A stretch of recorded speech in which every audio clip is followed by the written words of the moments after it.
उत्तर प्रदेश के गयूर नौजवानों, उत्तर प्रदेश के मेरी इज्जतदार मां और बहनों, कौम और मिल्लत के जिम्मेदारों, मैं तुमसे भीख मांगने आया हूं, मुत्तहिद हो जाओ।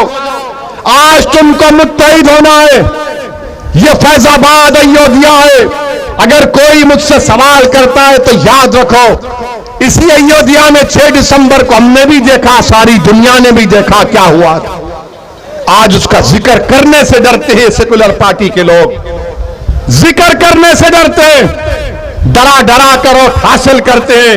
अरे याद रखो, वो कौम जो नवासा रसूल को जन्नत का शहजादा मानती है, क्या वो कौम डरेगी इन लोगों से? क्या तुम डरोगे इन लोगों से? इंसान से नहीं डरना, सिर्फ रब्बे कायनात से डरने का हुक्म सिखाया गया। सिर्फ रब्बे कायनात से डरना है, किसी से भी नहीं, ओवैसी से भी नहीं। हाँ, अगर ओवैसी की जबान से अगर सच निकल रहा है तो उस पर गौर करो, उस पर गौर करो। अगर गलत है तो कोई बात नहीं, अगर सच है तो उसको कबूल करो। मेरे दिल में नहीं है, मेरी ताकत, मुझे अल्लाह ने इतनी ताकत नहीं दी है कि मैं तुम्हारे दिलों को मोड़ सकूं। ये तारीखी शहर है, यह औलिया अल्लाह की सरजमीन है। यहां पर हमारे बहादुरों ने अपनी तारीख को रकम किया है, दोबारा एक तारीख को रकम करिए। मैं सलाम करता हूं आप तमाम को, मैं शुक्रगुजार हूं हमारी इज्जतदार मां और बहनों का, बुजुर्गों का, कि आपने अपना कीमती वक्त निकालकर हमारी बात को सुना। मैं फिर से आऊंगा, यह आखिरी मर्तबा नहीं आया हूं। अगर सपा, बीएसपी, बीजेपी के लोग समझ रहे हैं कि दोबारा नहीं आऊंगा, मैं आऊंगा, बार बार आऊंगा, हर बार आऊंगा, आपके दिल में जगह बनाकर जाऊंगा। और आप में से किसी को इंशाअल्लाह अल्लाह विधायक बनाएगा मजलिस के टिकट पर इंशाअल्लाह ताला। ये बोलना शुरू कर दिए कि ओवैसी अयोध्या को नहीं जा रहे हैं, ओवैसी अयोध्या का नाम नहीं लेते हैं। मैंने कहा भाई साहब, अयोध्या भी भारत में है, फैजाबाद भी भारत में है, और ओवैसी भी भारत में है और रहेगा इंशाअल्लाह।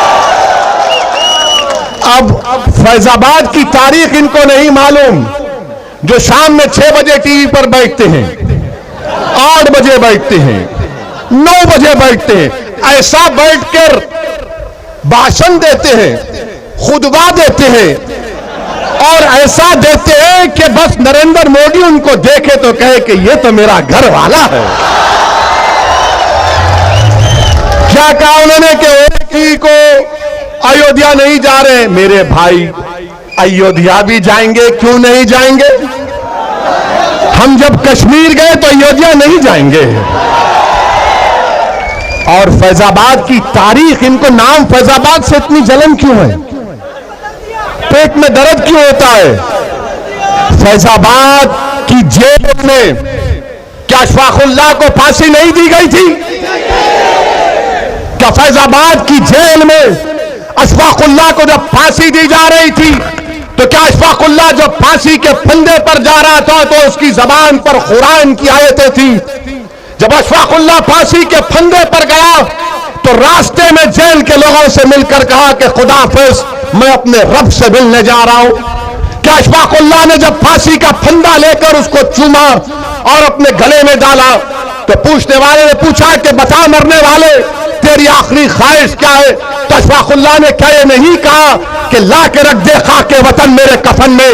ये मोहब्बत के मज़ारे अशफाकुल्लाह ने किए थे। ये हमको बोलना पड़ता है, वरना ये 6 बजे, 8 बजे, 9 बजे बैठकर जो चीखे मारते हैं,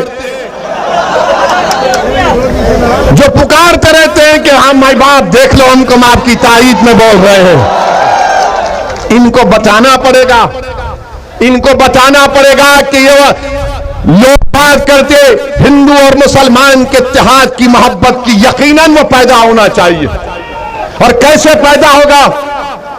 अशफाकुल्लाह और राम प्रसाद बिस्मिल की दोस्ती कैसी थी? राम प्रसाद बिस्मिल अशफाकुल्लाह एक मंदिर के पास बैठे थे शाम के वक्त, एक मुसलमान आ गए मंदिर पर हमला करने के लिए, तो अशफाकुल्लाह ने अपना रिवॉल्वर निकाल कर कहा, खबरदार, तुम मंदिर पर हमला नहीं करोगे वरना अशफाकुल्लाह फायर करेगा। ये मोहब्बत की मिसालें थी। क्या आपको मालूम नहीं? सुनिए, मैं थाली बजाने के लिए या आपसे दाद हासिल करने के लिए यहां पर नहीं आया हूं। मैं तुम्हारी थालियों का मोहताज ना कभी था ना कभी रहूंगा। मैं किसी का मोहताज हूं तो अल्लाह का मोहताज हूं। मैं तुमको आपको बताने आया हूं कि अपने दिलों में एक इनकलाब पैदा करो, अपने दिलों में एक तब्दीली पैदा करो। अगर जिंदा हो तो जिंदा कौम की मिसाल बनो, अगर जिंदा हो तो हरकत करो, अगर जिंदा हो तो अपनी पार्टी का वोट दो, अगर जिंदा हो तो तोड़ दो ये तमाम गुलामी की कैदियों की जंजीरों को जो 60 साल से तुमको डरा डरा कर तुम्हारा वोट हासिल करके हमको बर्बादी के दहाने पर लाकर खड़ा कर दिए। मेरे अजीज दोस्तों और बुजुर्गों, अशफाकुल्लाह शहीद को एक मुसलमान जेलर जाकर अशफाकुल्लाह से कहता है कि अशफाकुल्लाह, तुम गवाही माफी बन जाओ, तुम ये तमाम जो दीगर हिंदू हैं जिन पर काकोरी ट्रेन का मुकदमा है तुम उनके खिलाफ बोलो।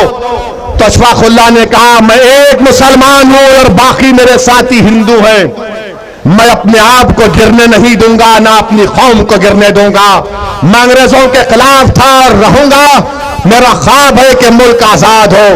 मैं आज उदौली में खड़े होकर आप तमाम से अपील कर रहा हूं कि अगर हम अशफाकुल्लाह के ख्वाबों को पूरा करना चाहते हैं, अगर हम राम प्रसाद, पंडित राम प्रसाद बिस्मिल के ख्वाबों को पूरा करना चाहते हैं, तो अशफाकुल्लाह ने यह ख्वाब देखा था।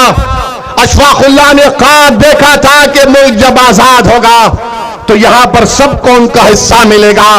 अशफाकुल्लाह ने ख्वाब देखा था कि मैं फांसी के फंदे पर चढ़ जाऊंगा, 27 साल की उम्र में अपनी जवानी को इस मुल्क पर कुर्बान कर दूंगा, मगर आने वाले नौजवानों का मुस्तकबिल खराब नहीं होगा।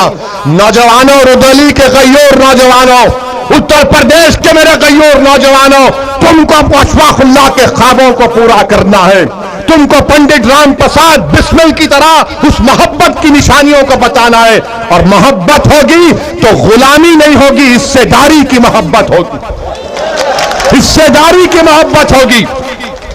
ख्वाब अशफाकुल्लाह ने देखा था, अब उन ख्वाबों को पूरा करना आपकी जिम्मेदारी है। ख्वाब देखना शुरू करो और ख्वाबों को पूरा करने के लिए जिद्दोजहद करना पड़ेगा। यकीनन रास्ते में मसाइब और मुश्किलात आएंगे।